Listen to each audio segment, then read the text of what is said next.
Hello, hello, hello, hello, hello, hello. Welcome tayo sa ating YouTube channel na kay again mga kamarites, no? Mapagpalang araw, mapagpalang gabi, mapagpalang umaga o hapon sa ating lahat mga kabisnes, mga kalingap, no? Mga kapapi natin dyan, nakita naman po ninyo yung aking thumbnail. Si Jinky nga ba talagang dahilan ng paglayas ni Kuya Bong? No? Sino ba ang dahilan, no? At sino yung may sala sa paglayas ni Kuya Bong? Sa palagay ninyo mga kabisnes, mga kapapi, mga kalingap, sino nga ba kaya ang dahilan, no? At bago tayong magpapatuloy, mga kamarites, mga kasuso, ako'y nagbabakas sakali kung hindi pa kayo nakasubscribe dito sa aking munting bahay, baka pwede pong pakipindot natin ng subscribe button dyan. Isali na rin natin ang notification bell ha, para updated tayo lahat sa ating mga nire-reaction ng video, sa Kabisnes Official, Papa Dins TV at sa Kalingap po. Mga kabisnes, mga kapapi, mga kalingap. At huwag nating kalimutan, suportahan ang Kabisnes Official, Papa Dins TV, Kabisnes Family, at ang mahal nating Kalingap. Nangunguna po ang ama ng Kalingap, Kuya Bal Santos Matubang, Kalingap Rab, Ate Edna Vlog, at Ma'am Jack Tapia Matubang. No, mga kabisnes, mga kapapi, mga Kalingap. No, at eto na nga, on the go na tayo, di ba? Bakit nga ba nakalagay sa aking thumbnail kung si Jinky ba talagang dahilan ng paglayas ni Kuya Bong? Nakita naman natin na lumayas na naman itong si Kuya Bong. Umalis na, wala na namang paalam dito sa kabisnes, no? At si Jinky ba talaga ang dahilan ng pag-alis ni Kuya Bong, no? Itong thumbnail natin ay nagtatanong lang naman tayo kung talagang si Jinky, no? At hindi pa naman nahahanap nila si Kuya Bong at hindi pa natin alam kung ano yung sagot ni Kuya Bong dito sa ating tanong. Sa ating thumbnail, no? Tanging siya rin lang naman ang makakasagot kung ano yung kadahilanan kung bakit siya umalis, no? Kasi mga kabisnes, mga kapapi, mga kalingap, marami sa atin nagsasabi namimiss lang niya yung alak kaya siya umalis na naman uli kasi hinahanap-hanap na naman niya yung uminom ng alak, 'di ba mga kabisnes, mga kapapi? Maraming nagkokomento ng ganon, no? Kasi kahit wala pa naman si Jinky, ganyan na yan si Kuya Bong, no? Kung maisipan niyang uminom, aalis siya diyan kila kabisnes, no? Maghanap na naman sa kanya, babalik siya ng yung payat na sobra na talaga sa kapayatan itong si Kuya Bong, no? Saka pa niya maisip bumalik diyan dito kila kabisnes. So well, bakit ko nasabi, no? Bakit ko nilagay sa title ko kung si Jinky ba talaga ang dahilan, no? Well, para sa akin, sa aking opinion, marahil nga ay si Jinky, marahil ay hindi si Jinky. Uunahin natin marahil siya, no? Marahil si Jinky ang dahilan ng pag-alis ni Kuya Bong. For example po, mga kabisnes, mga kalingap, mga kapapi, no? Kung si Jinky man ang kadahilanan ng kanyang pag-alis, no? Yung nakita niya, bumalik si Jinky, o ipalagay na natin, naalala niya na yung pag-iwan sa kanya ni Jinky noon, baka yung ang nilagay niya sa isip niya, baka yung pagbalik ni Jinky, gagawin ni Jinky uli na ganon. Marahil ay ganon, no? Sa bagay, no, mga kabisnes, mga kapapi, mga kalingap, kanya-kanya rin naman po tayong opinion o kung ano yung ating saloobin, no? Kumbaga, we are free to give our opinion kung ano yung nakikita, ano yung napapanood, binabase natin sa napapanood natin, or kung ano talaga yung kadahilanan, ano? So, yun nga, kaya ko nasabi, marahil nga siya dahil syempre baka ang iniisip ni Kuya Bong ay baka uulitin ni Jinky yung uli na ginawa, yung dati na ginawa niya na iniwan niya si Kuya Bong at inurong nga niya yung kasal, no? Marahil nga din yun ang kadahilanan, no? Ang pangalawa na marahil hindi, no? Kasi alam naman natin si Kuya Bong, noon-noon pa naman talaga yan, no? Pag maalala niya yung, kumbaga, may problema siya, mayroon siyang parang naboboring siya, may gusto siyang gawin, ang nauuna kasi sa isip niya yung umalis siya dyan sa bahay nila ka-business at pupunta sa dati niyang gawi ang mag-inom at kasama yung mga barkada. No, yun ang nakikita ko rin na marahil hindi si Jinky ang dahilan. Dahil nga doon sa yung mga gawi ni Kuya Bong, no? Mararapat ba nating sabihin bisyo na niya yon or gusto lang talaga niya mag-unjin, no? Kasi hindi naman natin masasabi unwine yun kasi naman yun, hindi naman wine ang iniinom niya, gin, no? So marahil yon na gusto niyang yung isip niya, i-press niya yung isip niya sa pamamagitan ng pag-alis niya doon sa bahay ni ka-business at uminom siya. No, yon din ang marahil hindi si Jinky ang dahilan. Ang kandahilanan ay yung gusto lang talaga niyang mag-unwind, gusto lang talaga niyang mawala daw yung problema niya kasi ayon naman dito kaila Jinjan, may problema daw siya kasi sa mga M's at sa mga M's especially, no, natatanong nila itong si Kuya Bong na mayroon daw siyang problema, no, mayroon siyang problema na marahil yun ang yung kadahilanan, kasi isa sa atin, lahat tayo mismo si ka-business, hindi nila alam ang dahilan kasi hindi pa nakausap si Kuya Bong. Pero yung sa atin, mga haka-haka natin, mga opinion natin, mga saloobin natin, yun nga ang kadahilanan. Dahil ang kadahilanan ay maaari yon yung gusto lang talaga niya uminom, no? At isa pa, no, mga ka-business, mga kapapi, ang isa pa, si Kuya Bong kasi, para kasing yung parang, yun na yung, parang siguro kung hinahanap-hanap niya yung hinahanap-hanap ng kanyang hininga, yung uminom siya, marahil yun ang naiisip niya, ang umalis dito kay ka-business. Ang problema naman kasi kay Kuya Bong, no, tinatago niya, ayaw niyang magpaalam, hindi niya sinasabi kung ano yung gusto niyang gawin, basta na lang siyang aalis. Open naman siya dyan kila ka-business kung gusto niyang uminom. Kasama niya man uminom dyan si si Estong. Shout out Estong, please po, supportahan natin ang Estong, no? Estong, Kagwang Estong official, no? At si Kuya Damo, no? Kuya Bong, nandyan yung dalawa, company kanila sa kanyang, no? Kahit hindi sila iinom, at least may kasama kang kausap. Pwede mong paglabasan ng sama ng loob mo, pwede mong paglabasan ng problema mo kung mayroon, no? Pero itong si Kuya Bong, iba kasi yung ginagawa niya. Instead na tawag dito, instead na magpaalam siya or kausapin niya yung sila ka-business, ang ginagawa kasi niya ay umalis nang walang paalam, 'di ba? Dapat 'yun, ganun na lang ang ginawa niya. Magpaalam siya, gusto niyang mag-unwind o mag-unjin, no? Pagbibigyan naman siya ni ka-business kasi sinabi naman talaga ni ka-business 'yun na pagbibigyan niya, kumbaga hindi niya yung tawag doon, hindi niya hahadlangan si Kuya Bong kung gusto ni Kuya Bong, no? Siguro itong si Kuya Bong marahil yung nahihiya lang talaga siya na magpaalam o sabihin kila ka-business kung ano yung gusto niya, kung ano yung anuhin niya, no? Yung hinahanap-hanap ng kanyang katawan, no? Kasi alam niyo mga ka-business, mga kapapi, mga kalingap, no, kaya ko nasabi, parang hinahanap-hanap na yan ng kanyang katawan. Kasi marami tayong nakikita, ako mismo, sa kasing tao, hinahanap-hanap ng katawan nila yan. Mayroon kasing tao, parang yung parang oxygen nila yon, no? Siguro ito kay Kuya Bong, ganun kasi siya, no? Parang mag-unwind siya, pero hindi wine, gin.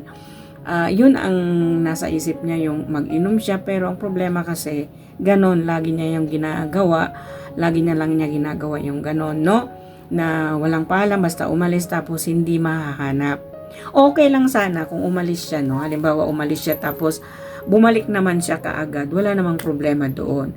Ang problema kasi, hindi na siya mga ilang araw, 15 days to month na hindi pa rin siya nagpapakita kila ka-business kahit gaano yung mga kagwang naghahanap sa kanya na alam niya hinahanap siya.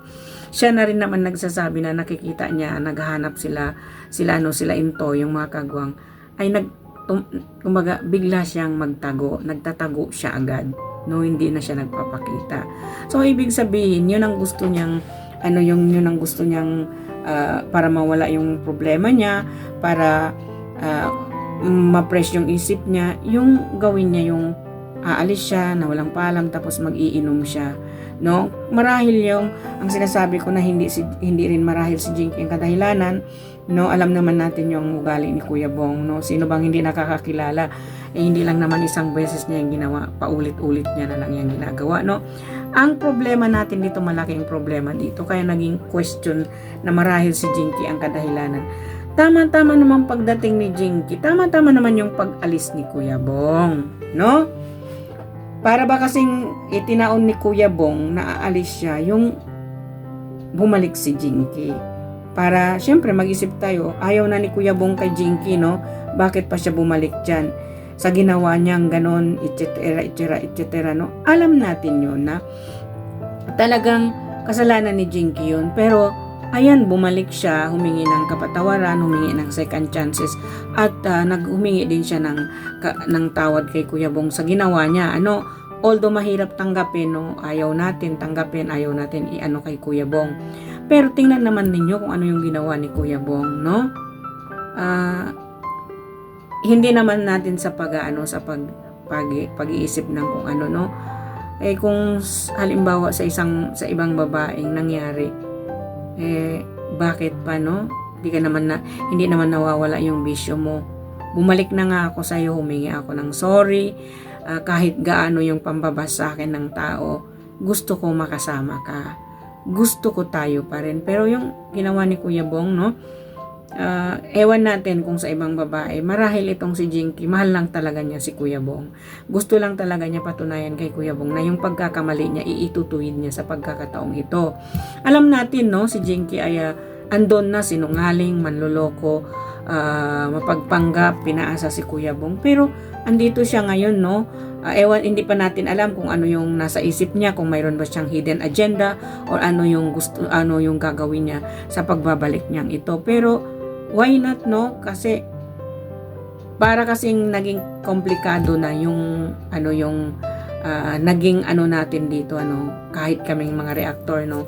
Parang komplikado na kasi nagkasala si Kuya Bong in the first place nung umalis siya, lumayas siya nung New Year, no? Nandoon si Jinky, no? So itong si Jinky parang gumanti rin, inurong yung kasal, 'di ba? Ngayon nung bumalik naman si Jinky, lumayas na naman si Kuya Bong, 'di ba? Napaka-komplikado. Mathematics nga, 0 plus 0 equals 0. Di ba ang hirap spellingin, day? Nakakalitong paliwanagin. Nakakalitong nakakalito pong i-explain, no? Kasi hindi natin alam kung ano yung dahilan, hindi natin alam kung saan tayo kukuha ng hugot na para ito yung dahilan. Hindi natin masasabi maaari ang dahilan ay si Jinky, maaari ang dahilan ay yung pagbalik ni Jinky, kasi ang nasa isip ni Kuya Bong baka lokohin din siya ulit ni Jinky, no? Ang iba nagsasabi ang dahilan niyan, gusto lang ni Kuya Bong tumikim uli ng alak. Yun, parang agree ako doon sa nag-comment na yun, no? Maaari yung talaga ang pinakamalaking dahilan na ang gusto niya uli kumbaga uminom. Kumbaga inahanap-hanap ng katawan niya yun, no? So, mararapat ba natin sabihin na talagang si Jinky, no? Kasi marami pa rin nagsasabi, paano babalik si Kuya Bong dyan, nandyan na naman uli si Jinky, no? Hindi pa natin alam kung ano yung kadahilanan, kung ano yung dahilan ni Kuya Bong, kasi hindi pa siya nakausap, no? Ang sa akin, no, aking reaction, binibase ko doon sa mga nagkokomento na nagsasabi na miss lang niya yung alak, gusto lang niyang uminom ng alak. No, yun ang basehan natin sa mga nagkokomento, ano? At basehan natin din sa mga paliwanag ng mga M's na may mga nakita silang negative doon kay Kuya Bong sa feelings niya kay Jinky, na si Jinky very positive ang feelings niya kay Kuya Bong, no? At medyo mayroon din nagsasabing hindi totoo yung feelings, hindi totoo yung pinapakita niya pagbabalik niya dyan, no? Marami tayong haka-haka, marami tayong question na hindi natin kayang sagutin kasi hindi pa nagsalita si Kuya Bong, no? Marami tayong gustong sabihin pero ayaw natin magsalita. Lalo na ako, hindi ko alam ano yung i-explain ko sa inyo na wala pa namang explanation si Kuya Bong. Uunahan ko si Kuya Bong mag-explain. Natural, hindi. Antayin pa rin kung ano yung explanation ni Kuya Bong. Yung sa akin, marahil lang, no? Maaari ang dahilan yung gusto niyang uminom ng alak. Maaaring hindi si Jinky ang dahilan ng kanyang pag-alis dahil gusto lang niyang uminom. Maaari din na si Jinky ang dahilan dahil naaalala niya yung ginawa ni Jinky pag-urong ng kasal at iniwan siya. Maaari din yon, di ba? Dalawa kasi yung version na ating ipinapaliwanag, pero hindi natin masasabi talagang may conclusion na doon na talagang ito yung dahilan kasi hindi pa nagsalita si Kuya Bong. Well, mga kabisnes, mga kapapi, mga kalingap, antayin natin ang ang pagsasabi ni Kuya Bong ng kung ano yung kadahilanan, ba't na naman siya umalis uli, di ba? Ayun na tinahanap, may nakakakita daw na from 7 o'clock in the evening, lasing na raw itong si Kuya Bong at bumili pa rin ng alak uli. So, lasing na lasing. So, yun ang kadahilanan at kasama daw yung mga barkada. Yun. Kumbaga, ang reliever, parang relief pain ba? Relief ng kanyang kanyang pangungulila, relief ng kanyang problema, relief ng kanyang iniisip na siya'y naboboring. Ang kabarkada niya at yung alak. No? Siguro yun, para sa akin yun, no? Kasi, although marami tayong nakikita ang ganyan, marami akong nakita, marami akong na mag-asawang ganyan, na yung lalaki talagang hindi nahihinto sa pag-inom, no? Walang dahilan eh. Ang dahilan gusto lang niya uminom. Ang dahilan gusto lang niyang uminom kasi mawala yung problema niya sa buhay. Yun ang dahilan ng taong manginginom eh. Pag tanungin mo, ano bang problema mo? Wala, may problema ako sa buhay, may problema ako sa ganito. Ang kadahilanan nilang ganun. Hindi naman ang pagsosolba ng problema mo ay ang uminom ka. Kasi pagkatapos mong uminom, babalik din yung problema mo. Ang solve niyan, we must pray. Yun ang number 1, ang manalangin. Diba mga kalingap, mga kabisnes, mga kapapi? So well, hanggang dito na lang ang aking reaction video. Sana po nagustuhan ninyo. Kung nagustuhan po ninyo, paki-subscribe, like, share na at comments ng aking reaction video na ito. And please don't forget to subscribe, Kabisnes Official, Papa Dins TV, Kabisnes Family, at ang mga kalingap po, nangunguna ang ama ng kalingap, Kuya Bal Santos Matubang, Kalingap Rab, Ate Edna Vlog, Ma'am Jack Tapia Matubang, at ang lahat po ng Kalingap Reactors at Kabisnes Reactors po ng mga kasamahan namin. At shoutout po sa aking mga bagong subscriber dyan. Maraming salamat sa inyong pagtitiwala sa akin at sa laging nanonood po sa aking mga reaction video. Maraming salamat po sa inyo. Hindi ko po masasabi kung gaano ako nagpapasalamat sa inyong lahat. Well, mega love shoutout po sa inyong lahat. Maraming salamat po. Ito po ang inyong lingkod, Alminda Mix Vlog, nagsasabi, may Allah bless you. May Allah bless us all. Hanggang sa muli po, magkikita-kita tayo sa aking reaksyon. Bye-bye po. Stay smile lang tayo para maganda tayo, diba? Bye!